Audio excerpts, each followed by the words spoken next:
Celebrating a lot today. It's Memorial Weekend. Tomorrow's officially Memorial Day. And we're trying to remember all that have died, veterans, served in our country. We're also celebrating 100 years since World War I began. It's hard to imagine 100 years ago what was going on.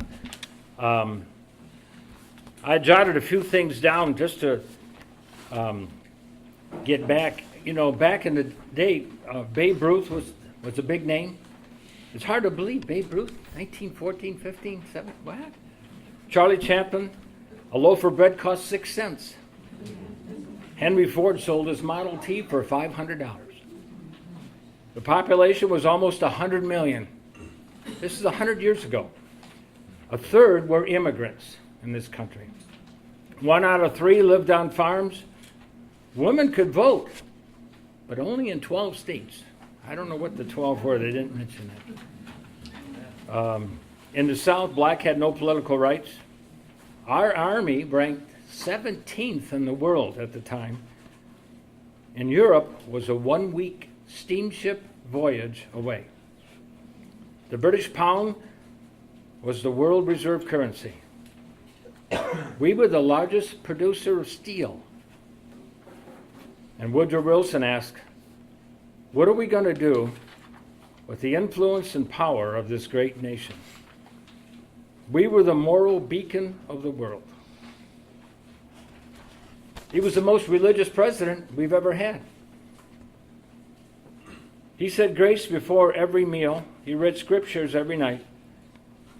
He was the first Democratic president from the South to be elected, and the only president that has been born in a country that has lost the war. In 1915, nobody wanted to go to war. You know what the most popular song was in 1915? I didn't raise my boy to be a soldier. A lot of things brought us up to get us involved in it.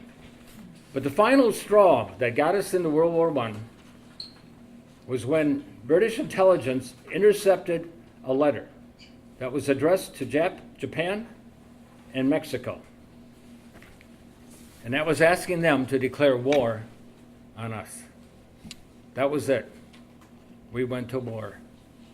Poppy started in 1921, and we still remember all this to this day. So to start off with this, I'd like to have our national anthem, if we could, Joe. And all rise. Hand over your heart. Comrades, present arms.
We'll now have the Pledge of Allegiance to the flag. Present arms. I pledge allegiance to the flag of the United States of America and to the republic for which it stands, one nation under God, indivisible, with liberty and justice for all. 2. Today we honored a very special group of Americans. Please be seated. We honor men and women who served our country and who gave their lives in service. Since those first shots were fired at Lexington and Concord in the Revolutionary War, over 1 million Americans have died in defense of our liberty and freedom. In peacetime and in war, God bless you. These Americans answered our sneezes, in our nation's call and defended our American way of life. And honoring them today, we recognize their dedication, courage, and sacrifice, and we also celebrate the freedom they gave us. These were people much the same as we are. They had the same dreams, hopes, and ambitions, but when called upon, they put aside their personal interests and answered a higher calling. In dying for our country, they passed on to us a legacy of liberty and freedom, and they also passed on to us a commitment to preserve what they had died for. It's a commitment that each of us must take part in fulfilling. It's a commitment to America. For over 200 years, we have taken part in the government laid down in the Constitution, and we have enjoyed our freedoms guaranteed by the Bill of Rights. In doing so, we have lived the dreams of the founders of our country, those Americans who defied centuries of tyranny with their Declaration of Independence. We hold these truths to be self-evident that all men are created equal with certain unalienable rights, of which are life, liberty, and the pursuit of happiness. Together, these documents are the roots of America, and in them one finds the character of America, a character of determination to be free and to remain free. Such was the character of the people we honor today. Please join the VFW as we honor the men and women who have sacrificed their lives for our country, and we, the living, fulfill our commitments as citizens of this country.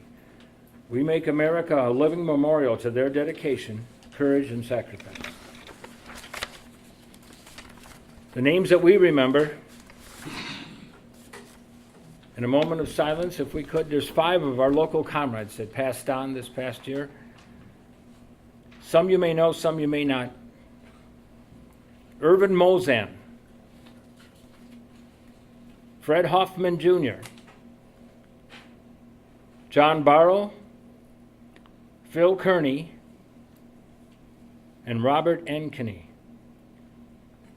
Now, I don't know if you remember Robert Ankeny by name, but if I told you of the guy that used to run his dogs, dark skinned, always wore black shorts, Robert Ankeny, Vietnam veteran. If we could have a month of May story by David Dyer, please. Our post chaplain.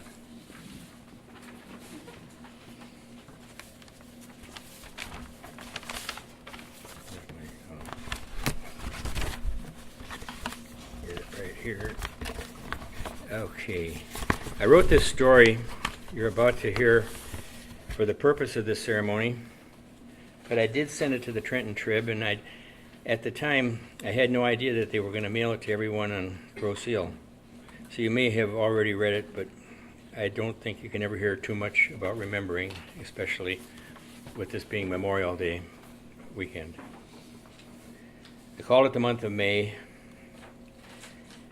We have all gone through a few of these. If this happened, this wouldn't have, or if this hadn't happened, this might have. I have one I'd like to share that has a profound effect on me for nearly a half a century now. With this being the month of May, and with it 2 very special days, the second Sunday, Mother's Day, and the last Monday, Memorial Day. My timing couldn't be better. This story is about a young man who truly loved his mother and had a close relationship with her. I'd also like to clarify the true meaning of Memorial Day. It is to honor and remember all those in the military who gave their lives to the horrors of war. When I write, I always focus on the Vietnam War, since that is where I spent the 2 most challenging years of my life. So with that all being said, if he would have left the country back in the year of 1969, he may have become a 68-year-old retiree today, celebrating the holidays and birthdays with his grandchildren, just like some of my friends do. He didn't go to college. Maybe he should have. He really didn't need to, since he had a good job and was unionized. He had a very pretty girlfriend. When I read what she had written on the reverse side of what appeared to be her high school graduation photo, it brought not only a welling to my eyes, but real tears. It was late in the year of 1969, that he received a letter from the Department of the Army. He was being drafted. His number came up, and there was no escape. His only way out, of course, would be to leave the country, as so many others did. Whether he entertained that thought or not, I have no idea. I do know that he left his job, said goodbye to his girlfriend and to his mother. He soon became a member of the United States Army. After basic training and advanced training, he was sent to Vietnam. It sounds like he was a personal friend of mine, but no, I hadn't even met that young man yet. You may think I'm attempting to create something here, but no. I'm only putting a true story, something very real, into words. I had been in the Army 9 years when I was assigned to an evacuation hospital in Vietnam. My specialty was medical records, and my duties at that hospital in Pleiku related to the admission and disposition of patients. I had barely been there 3 weeks when, in the month of May of 1970, we were hit with the first of many mass casualties I would be involved in. There were a total of 47 patients, 8 of which were DOA. The patients were flown in by helicopter and triaged by severity as they entered through the emergency room. They all had to be admitted. The DOAs were the last to arrive. They were placed on gurneys and lined up outside the emergency room. After all the patients were admitted, it came time to view the DOAs. There were 9 gurneys. One of them was still breathing. He had 90% body burns. I was assured he was in no pain, and there was nothing we could do for him short of a major burn center, and that would only prolong his agony. I bent down to him and heard mumbling sounds which I could not understand. His charred wallet and dog tags were attached to the gurney. I put my hands on him in my attempt to understand anything he might be trying to say. Soon I did understand one word. His last one. Mom. His face was completely blackened, and all that were visible were the whites of his eyes. We were also responsible for securing the patient's valuables and personal effects. His serial number was on his dog tags. The first thing I noticed was that serial number began with the letters US, which noted that he was drafted. As I searched through his wallet for money, I did see a union card and a photo of a very pretty girl. When I read what she had written on the reverse side of the photo, I just about broke down with the thought of what had just happened. He just died in my hands and cried for his mother with his final breath. He was the first person I had ever watched die. All those sad memories had to be suppressed. There was no time for mourning. After leaving Vietnam, I turned to alcohol for some type of solace. 37 years later, I was diagnosed with Parkinson's disease, derived from a chemical called Agent Orange that was used indiscriminately throughout Vietnam to flush out the enemy. It was that year of 2008 that my late brother,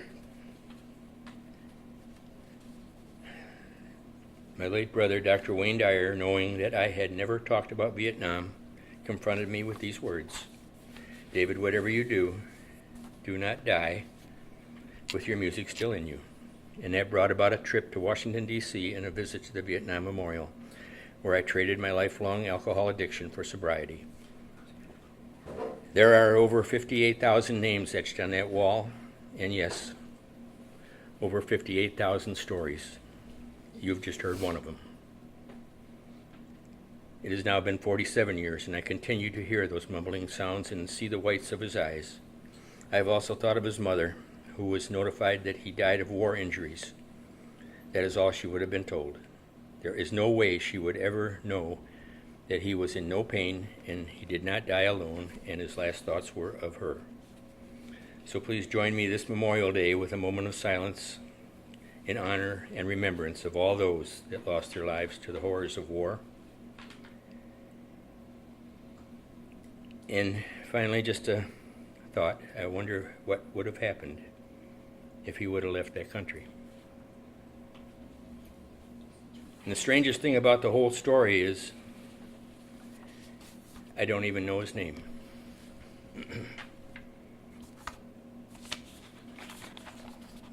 Bob? Jeff? Our comrade Jeff Kopp, who will read Duty in Iraq. Okay, good afternoon, everyone.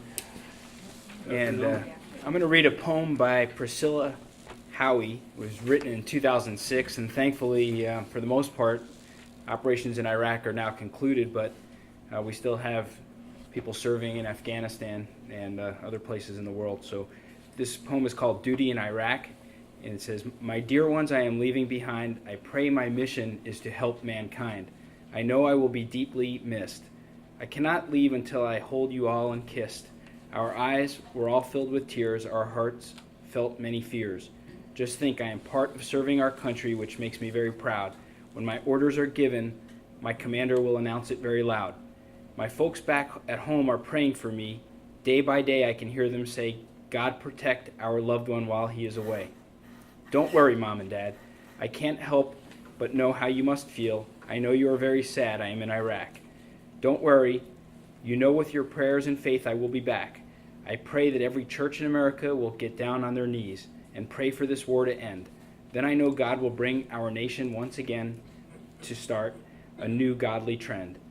My mother and father and grandparents are all praying for me. As you can see, Mom and Dad, I will be back. All my gear will be neatly in a pack. My heart is also filled with fear as I face a nation that is very evil. But there comes a time to take a stand against this ungodly land. Someday God will bless us all. Those who wanted peace, no matter what color or who they are, we will take that final stand and protect our land. And sign that treaty that will say peace. The flag goes up like a silver star. We now have succumbed to cease. I thank God that we are coming home to America. On its shores we know we're safe and sound. Can't wait to kiss its ground. My loved ones stand there waiting for me. Oh, the love in their faces I see. They are so proud as I look at them with dignity. They cry aloud, welcome home, my son. Priscilla Howie.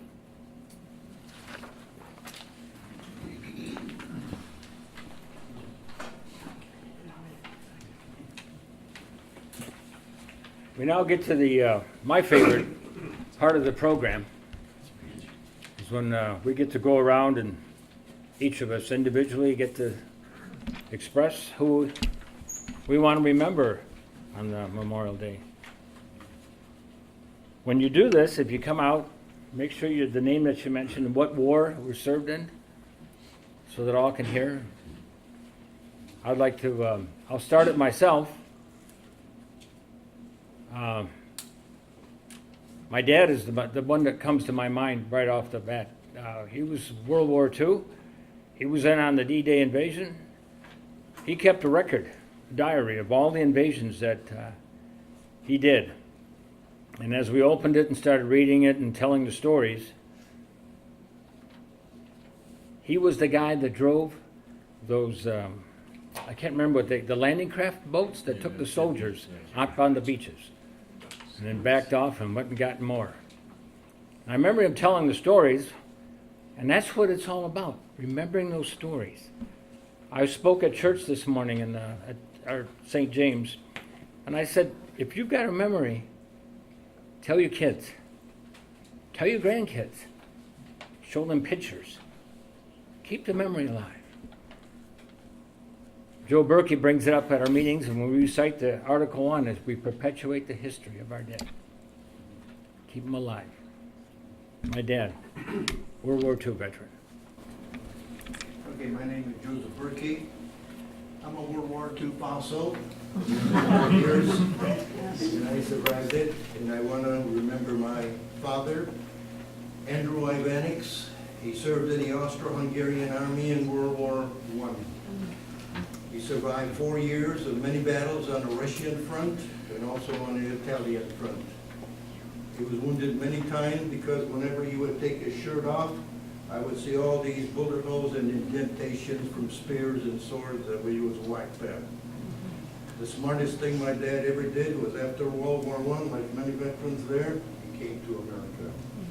And I think that saved my life, because otherwise, if I would have still stayed in Europe, I would have died somewhere on the Russian front and who knows what. But luckily, I served in the World War II, and I survived 2 naval battles at Guadalcanal. And well, there's a couple other things there, but I'll save that for later. But also, I'd like to add, these are the servicemen who just died within the last year here, serving our country.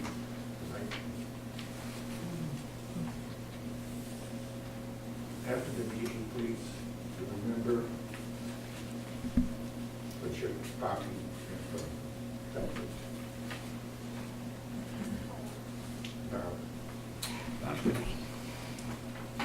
I would like to remember a classmate of mine who died in Vietnam. Of the members of our class that served in the military, he was the only one who passed away in Vietnam. And I'll always remember him. I remember my brother Bob Kane made a Normandy landing. He just passed away 4 days ago.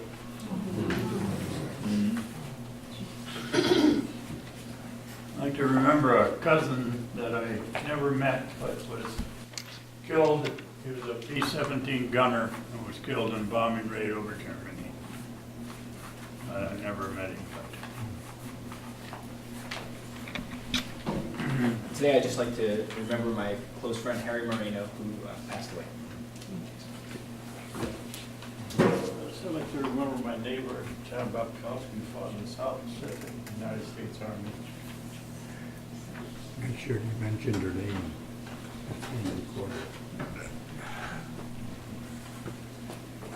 I'm a member of the World War II.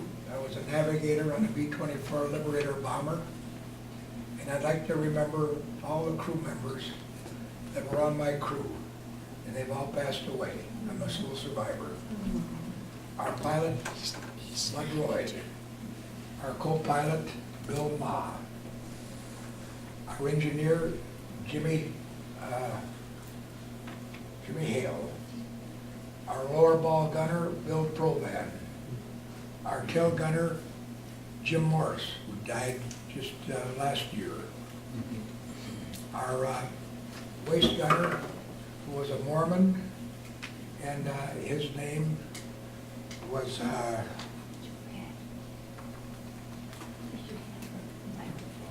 well, it escapes me right now. But he was yes, he was a Mormon, and he served as a waist gunner on our B-24. And our engineer was Jimmy Hall. He was our engineer, and our radio gunner also has passed away, and his name was Jim Milton. So those are all our crew members, and they're all gone now, so I'd like to remember them. Thank you. I'd like to remember Vice Corporal Keith Kitchen, who was my assistant gunner in Desert Storm, and he lost his life while he was there. I'd like to remember my father, who was Lieutenant Commander on the Great Lakes Coast Guard, and my brother was a tank commander in Korea. I would like to remember my uncle Frank, who was in the Battle of the Bulge and the landing of Normandy, and my dad, Andy, who served stateside. He injured his leg, but he was in the Army also. To remember my father-in-law, Robert Printler, who was in World War II. I'd like to remember Staff Sergeant Richard Tevens from Detroit, high school classmate of mine, and Bill Schiffos, Staff Sergeant Bill Schiffos, very good friend of mine through most of our early time in the military. Both were killed in Vietnam.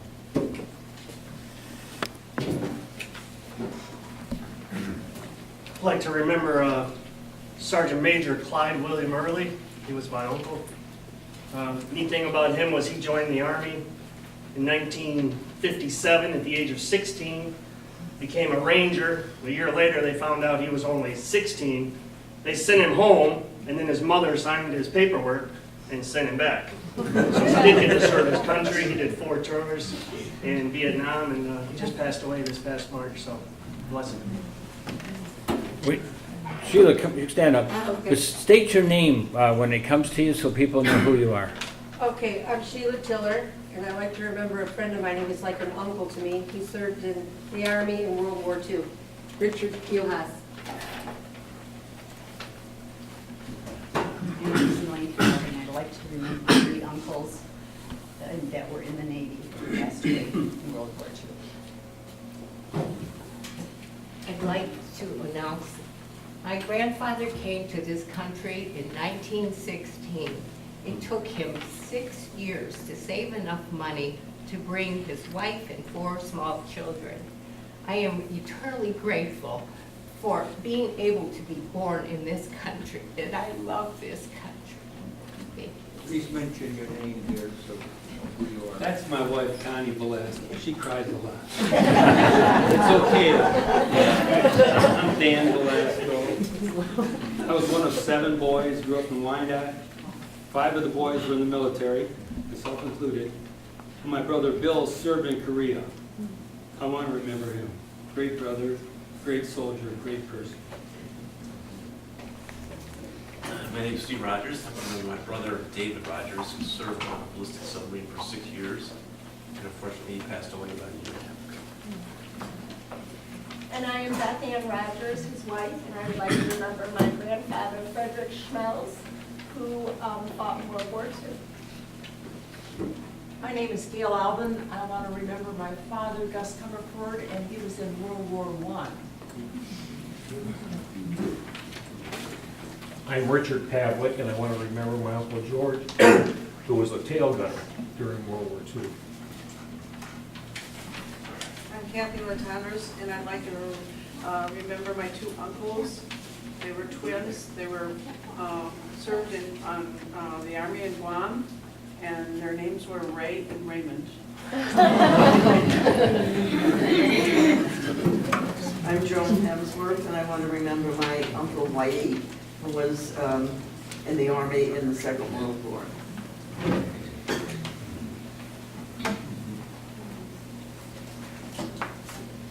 like to remember my dad. I'm a crack too. He died 2 years ago. He was a World War II vet. I pass. I'm Carly Brienne, and I'd like to remember Kenneth Johnson, and actually in the Second World War he trained here at the Grosse Ile Naval Base, and his son Kenneth Johnson, who was a Vietnam vet. Ichia Schmemann. I grew up in Taiwan, which is about the size of the state of Maryland, very small. And it always was a good feeling to know we had Big Brother, United States, watching over us. And we were just in such awe of all the justice and rights that the United States stood for. And I'm very appreciative of being a citizen of this country.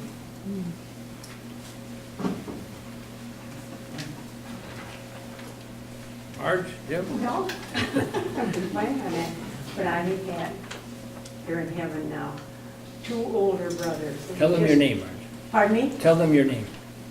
Your name. Your Oh, name. Marge Conley. I live here, I've been here for 50 years and I like it. But I hear people talk about Japan and I'd like to go there sometime too. But the 2 older brothers, and we loved them so because they loved us too. And we were little toddlers running around and they were ready to go off to war. They were both in Japan. One was a paratrooper, and what was the other one? Well, it's been a long time. But they were good to us. And I still have wonderful feelings just thinking about them. So I know they're in heaven.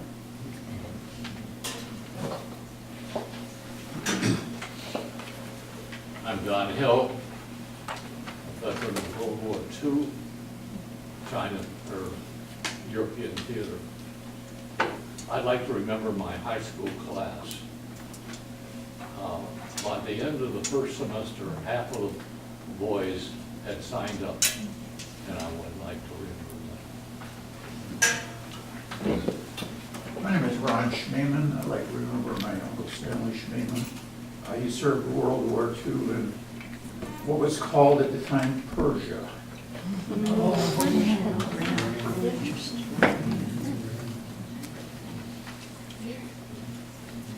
Sweet Caroline?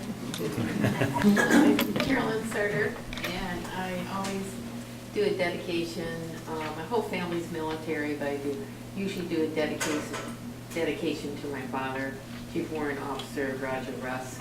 He did the European theater, and his ship was torpedoed, so he's a good swimmer, fortunately. And he also did the Solomon Islands during World War II, of course.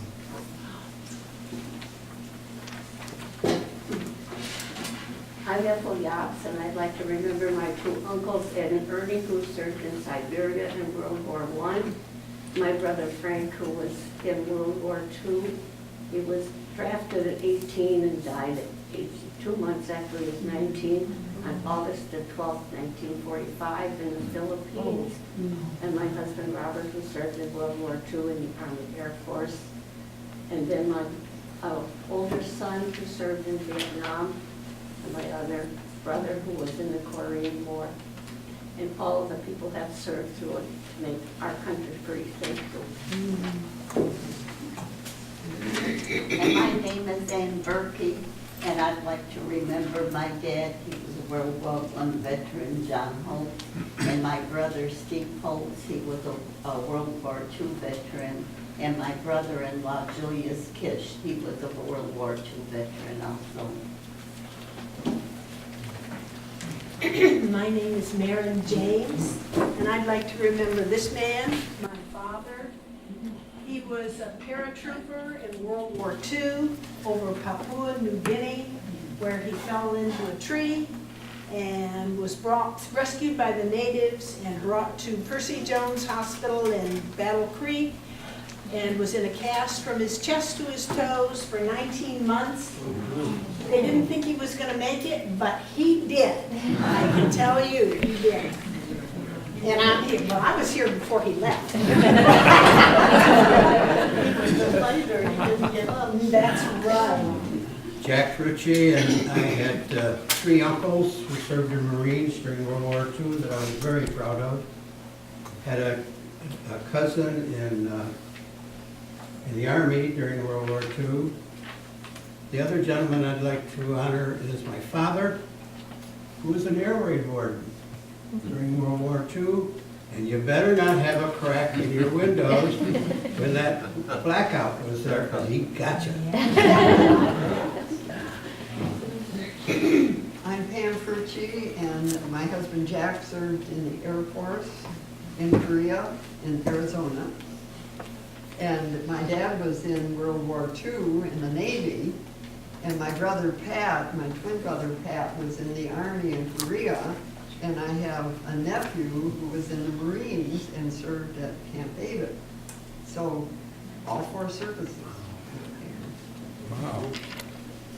I'm Janet Dyer, and my dad, David mentioned, was in World War II, also his brother, Walter Krentler, and my mom's brother, Earl Ginrich, and I'd like to remember all of them, and also the people that stayed home at that time when everyone was going off to war. I think it must have been a really frightening time. Jack? Jack Hartley.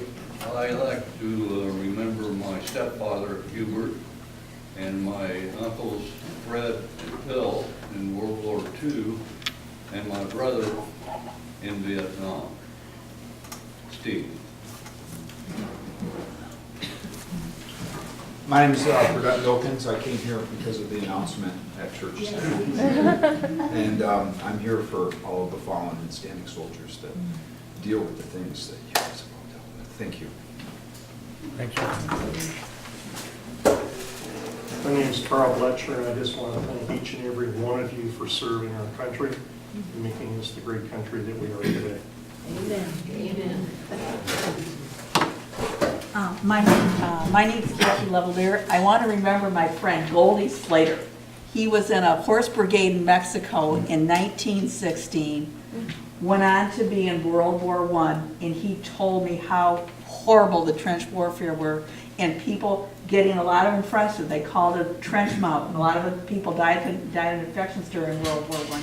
He went on to be the state commander of the VFW in 1948, and he was an intelligent guy and moved to Arizona when he was 85 years old and passed the bar exam. So he had a long, distinguished career and lived a long life after he served. Thanks, Kathy. My name's Chris Gimple, and I'd like to remember my dad, Nick Gimple, and my father-in-law, Jack Malone, and they both served in World War II.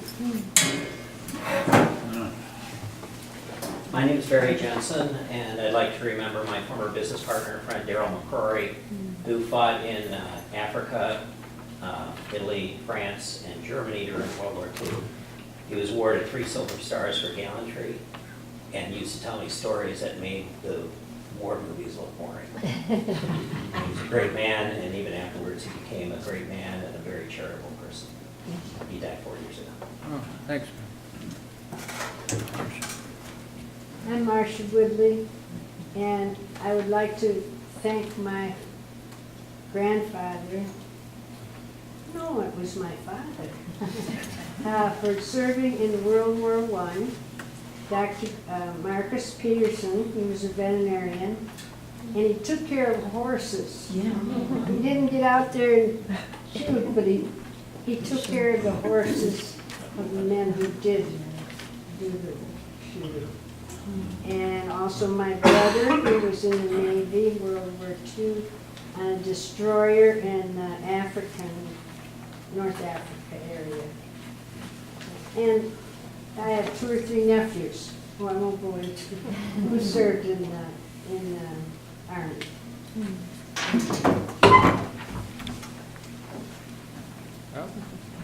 Back row? I would just like to thank everybody here for their service. And Your name? also, I'm sorry, I'm Colleen Gimple. And also remember my dad, John Malone, who served in World War II. He's always very proud of his country. Thank you. My name is Patty Smart. My father served in World War II. He was stealing a Jeep one time to go see his father, his brother-in-law.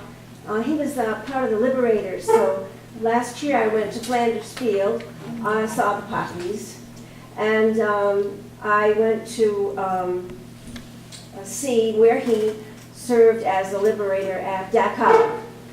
And he could not talk about the war. I was born, of course, after the war, and in 48.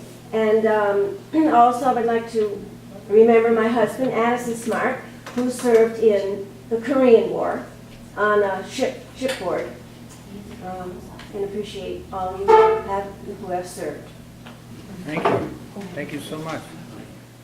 I always say there's a ton of stories when this happens, and to hear them all come out, it's like somebody could have made a movie about all these, maybe some of our past paths have crossed and didn't even know it. We now have a prayer by our post chaplain, David Dyer.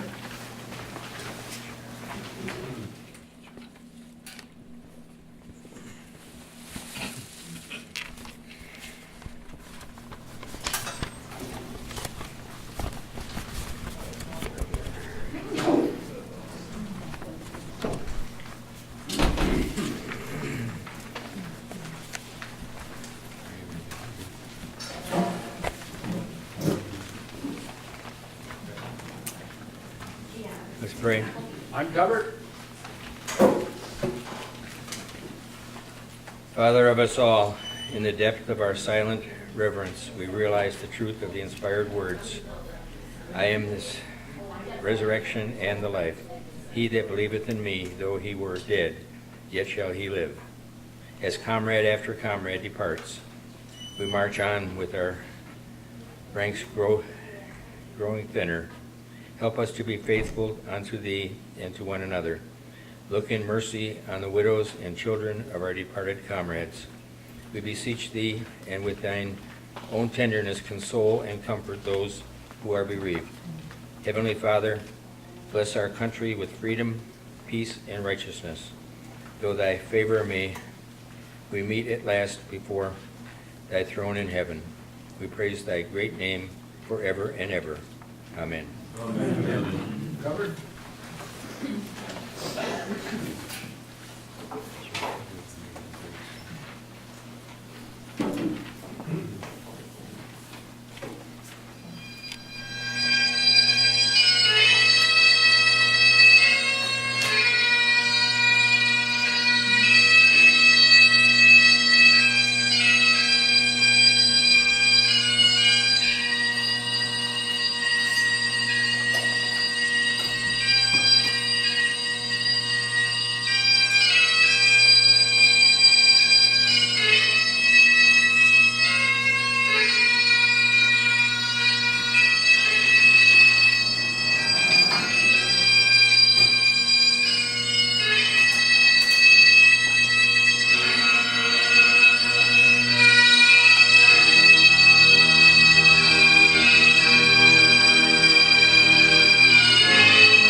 We have a very special way of ending this program today.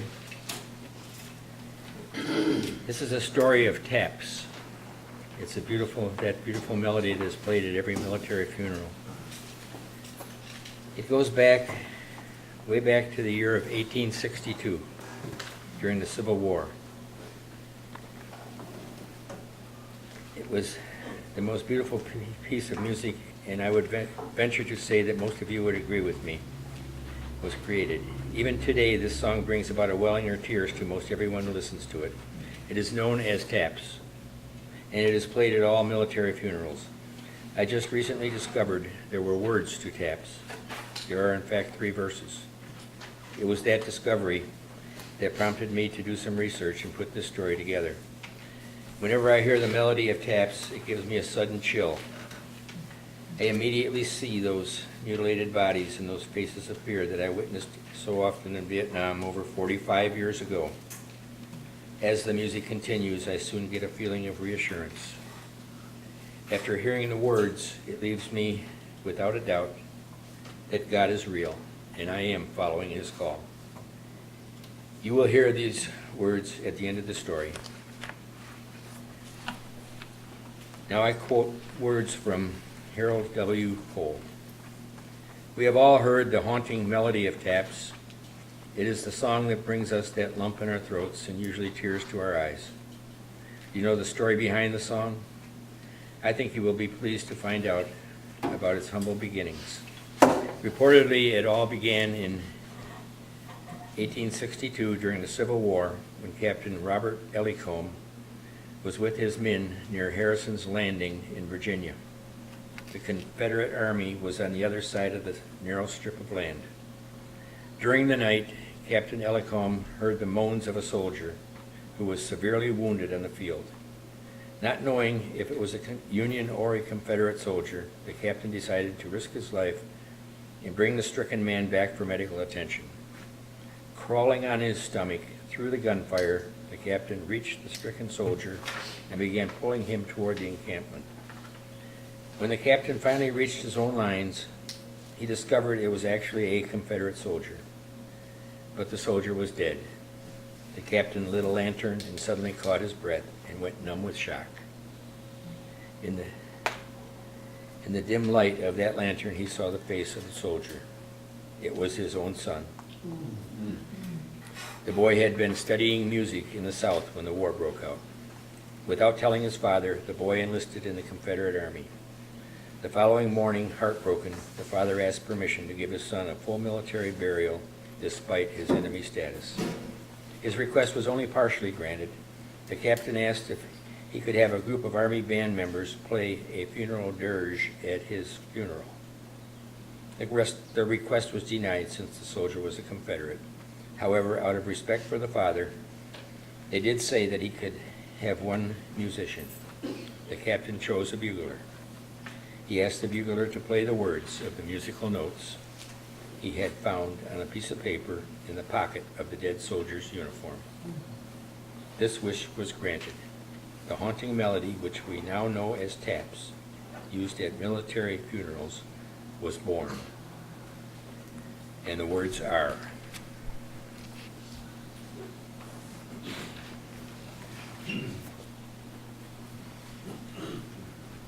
Day is done on the sun, from the lakes, from the hills, from the sky. All is well, safely rest. God is nigh. Fading light dims the sight, and a star gems the sky gleaming bright. From afar drawing nigh, falls the night. Thanks and praise for our days, 'neath the sun, 'neath the stars, 'neath the sky. As we go, this we know, God is nigh.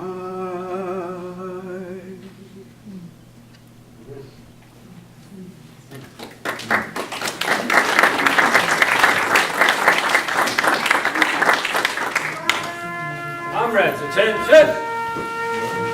Present arms.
2.